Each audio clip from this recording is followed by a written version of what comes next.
Well, good morning. This is Barry Odell with the Church of Christ at Mammoth Spring Facebook page. And it's Wednesday morning, March 8th, 2023. Hope everybody's doing all right today.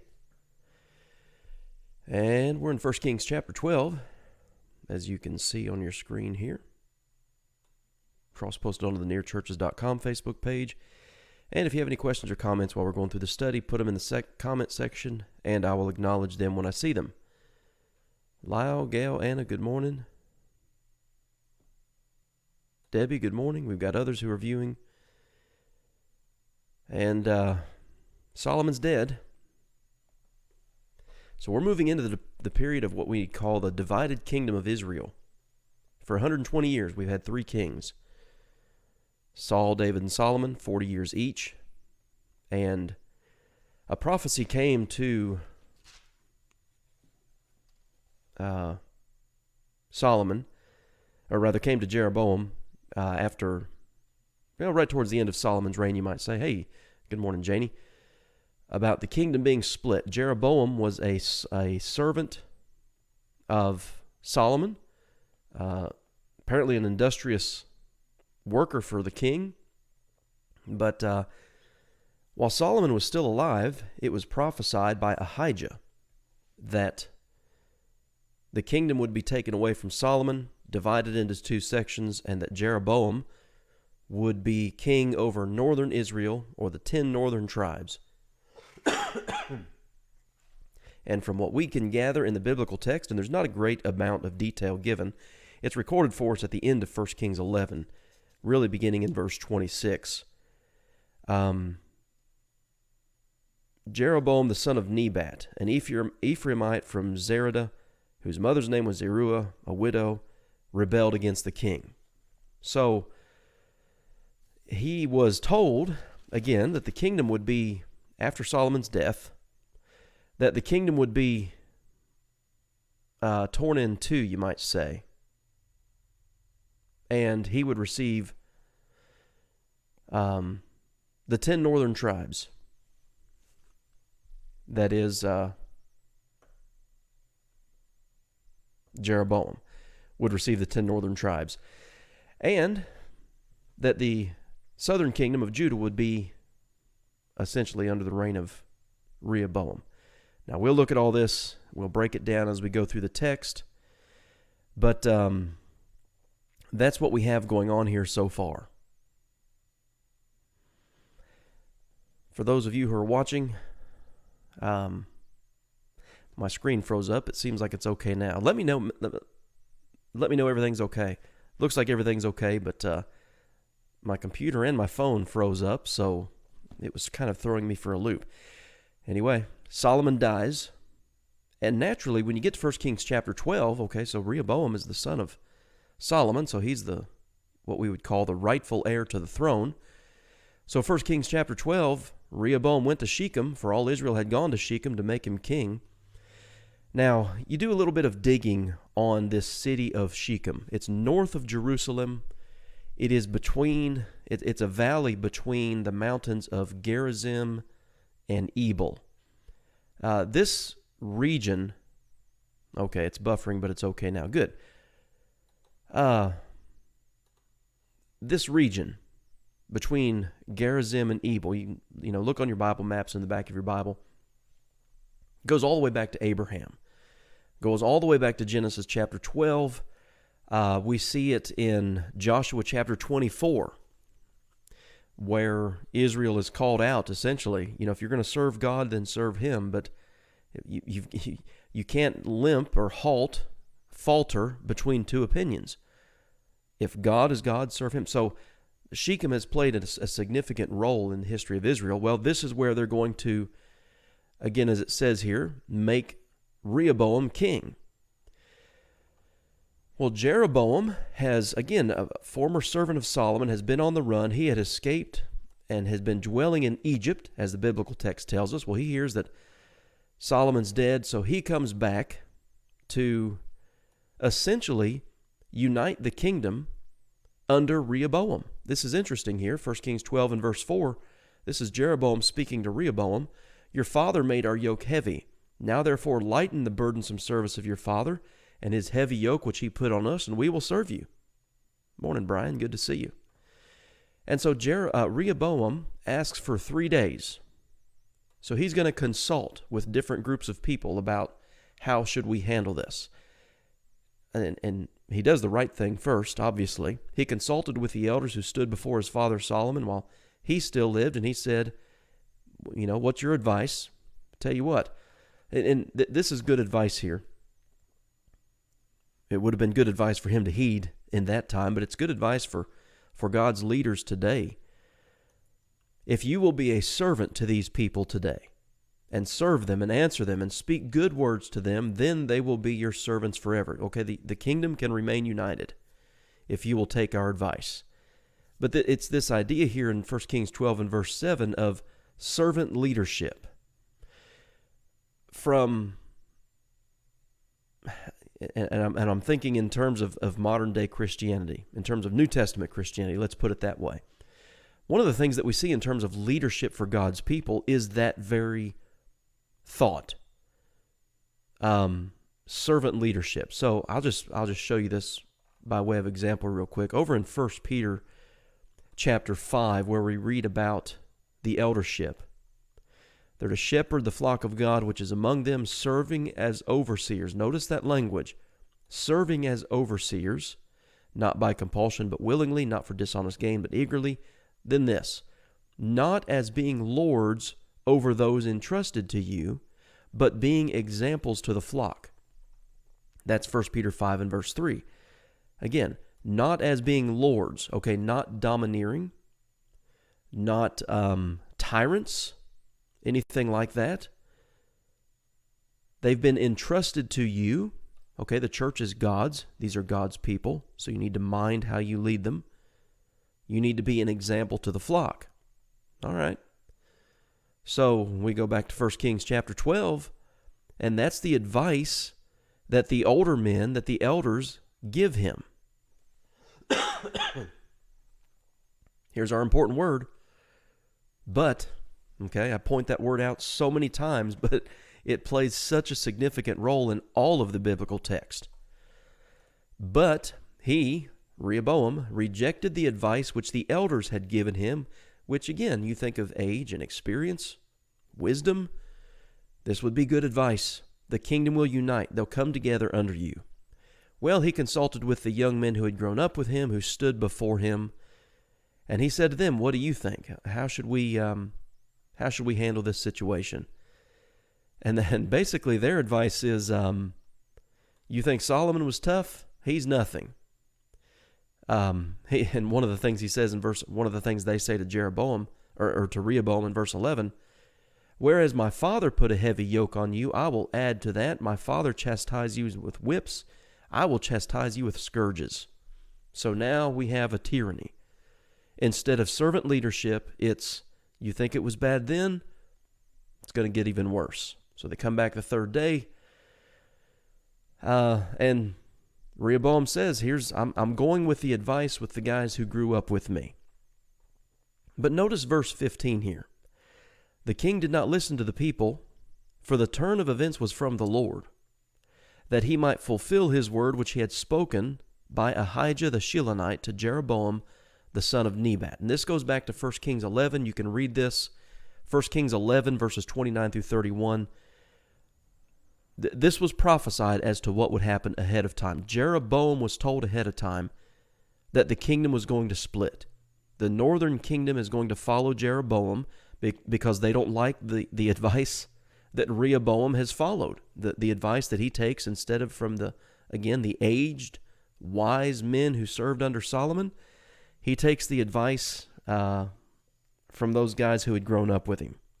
And so, this is the reason the kingdom splits. Instead of being one united kingdom, which again, Jeroboam attempted with Rehoboam at the first part here. And by the way, this is where, and this is important to know, and it's beneficial to know as you're reading the biblical text here. When you start reading in 1 Kings chapter 12, you can start reading in 2 Chronicles chapter 10. These accounts are parallel, but remember I've told you the books of 1st and 2nd Kings trace the history of both northern and southern Israel. You get to 2 Chronicles 12 through 2 Chronicles 36, the entirety of that book, or that section of that book. All you have is the record of the kings of southern Israel, Judah. It's good to know. But Kings is going to jump back and forth. And I'll just tell you, it can be a bit confusing if you're not careful, because we have approximately 20 kings for northern Israel, 22 or so for southern Israel, including one queen, which we'll deal with that. But some of the names are the same. Some are similar. So it can be a bit confusing if you're not very careful and follow along closely. So anyway, Rehoboam decides to go with this bad advice from his, from his contemporaries. And so, 1 Kings 12:16, all Israel saw that the king did not listen to them, and so they said, what share have we in David? We have no inheritance in the son of Jesse. To your tents, O Israel. Now see to your own house, O David. So the split is acknowledged. Israel departs to their tents. Rehoboam reigns over the children of Israel who dwelt in the cities of Judah. And again, you can look at your biblical maps to see the delineation between northern Israel and southern Israel. Typically, most of your biblical maps, I know the Bible that I have has, it'll have one map of the 12 tribes of Israel, and then it'll have a separate map for the divided kingdom, northern and southern Israel. So, Rehoboam reigns over Judah. Okay, now he does something interesting here. 1 Kings 12:18. He sends Adoram. Now you can read about Adoram back in 1 Kings chapters 4 and 5. He served under Solomon. He was a tax collector, essentially. All right? He's going to send his man who was in charge of the revenue to Israel. Their solution is, well, let's just kill him. So it's like Rehoboam, he wants the funds, he wants the taxation. So the northern Israel's not going to have that. So he runs to Jerusalem. So Israel has been in rebellion against the house of David to this day. Now that's interesting there in 1 Kings 12 and verse 19. They've been in rebellion against the house of Israel, or the house of David rather, to this day. Well, that brings up the question, what is this day? That also brings up then the question, well, who wrote the book of Kings? And there are different opinions on this. Typical Jewish tradition tells us that Jeremiah wrote the book of Kings. Now, it's never brought out in the text. We don't know for certain.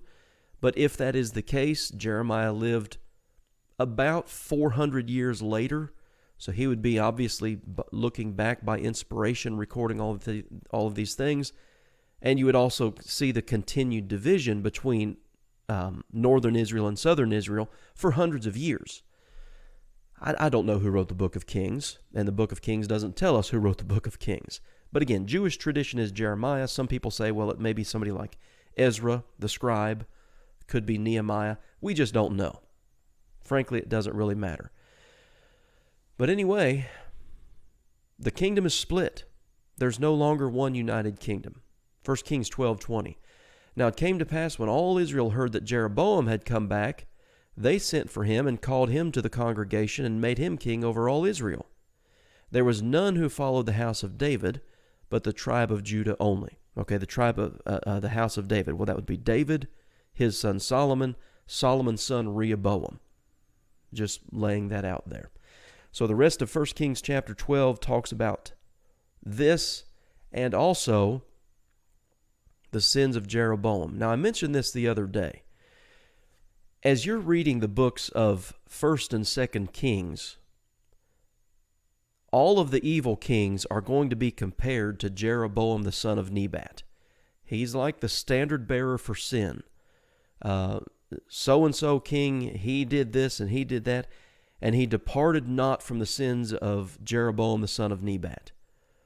That's not the legacy that a person would want to leave, that if this person in future history goes off, it's because of this person back here.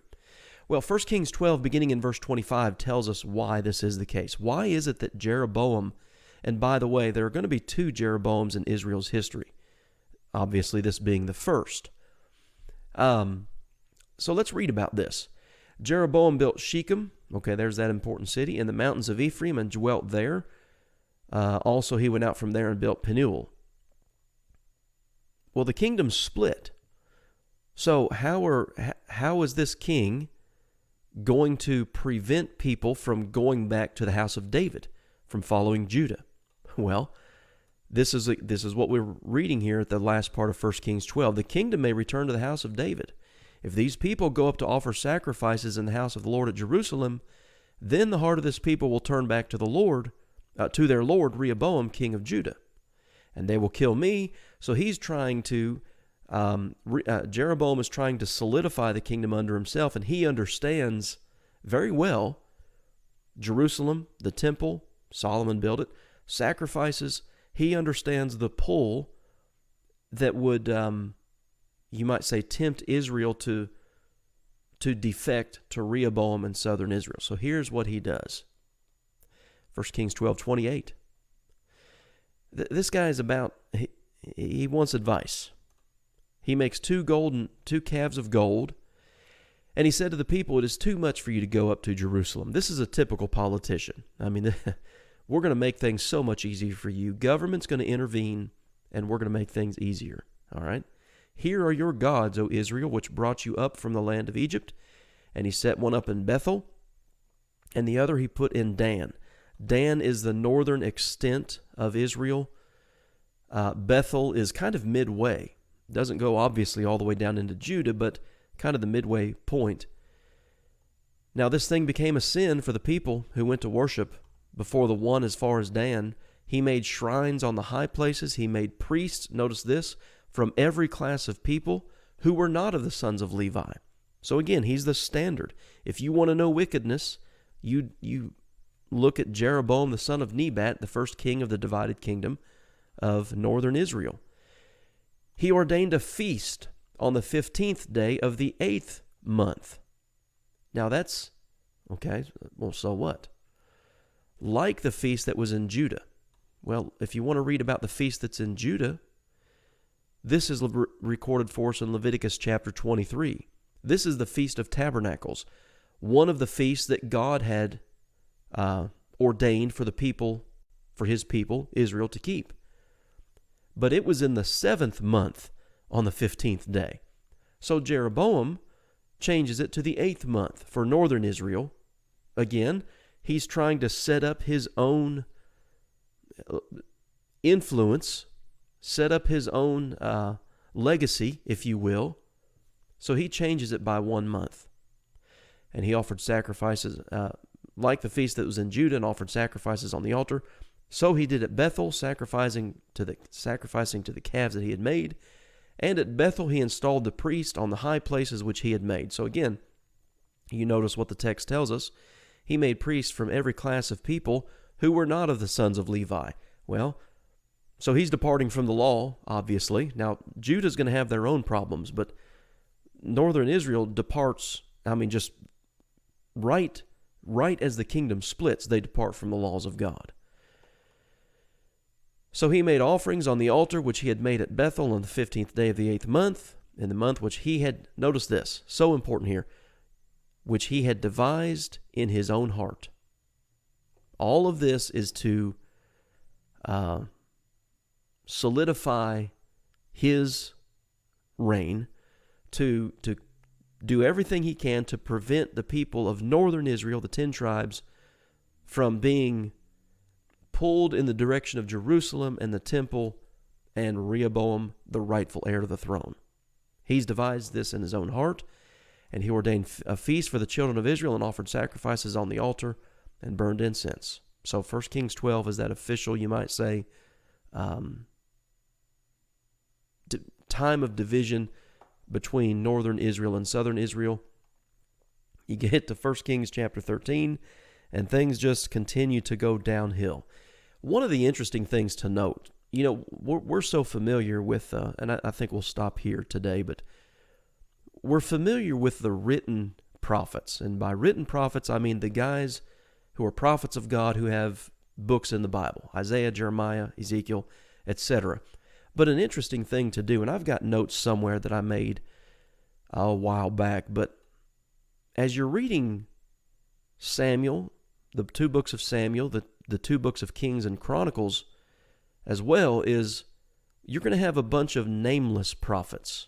A bunch. You're going to have quite a few of who are called men of God or seers or prophets. Now you also have men like Elijah and Elisha who are named and who are more prominent. They don't have written books, again, like Isaiah's, let's say, but they play a significant role throughout the history of Israel, the history of Israel and Judah. And right here in 1 Kings chapter 13, which I don't think we're going to get into this today. I think we'll come back to this on Monday, but my goal today was to lay out that division of northern Israel and southern Israel.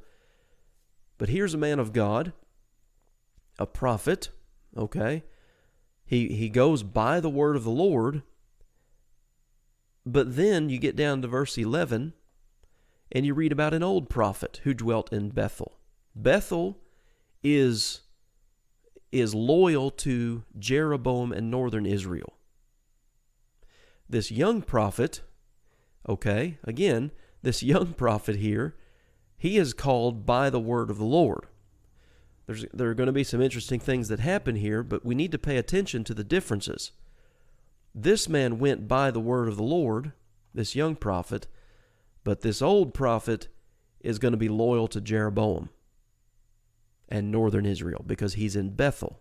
So, I don't really want to get into that today because there'll be some things to talk about, but that essentially is 1 Kings chapter 12 and the record of the splitting of Israel into northern 10 tribes and the southern tribe of Judah.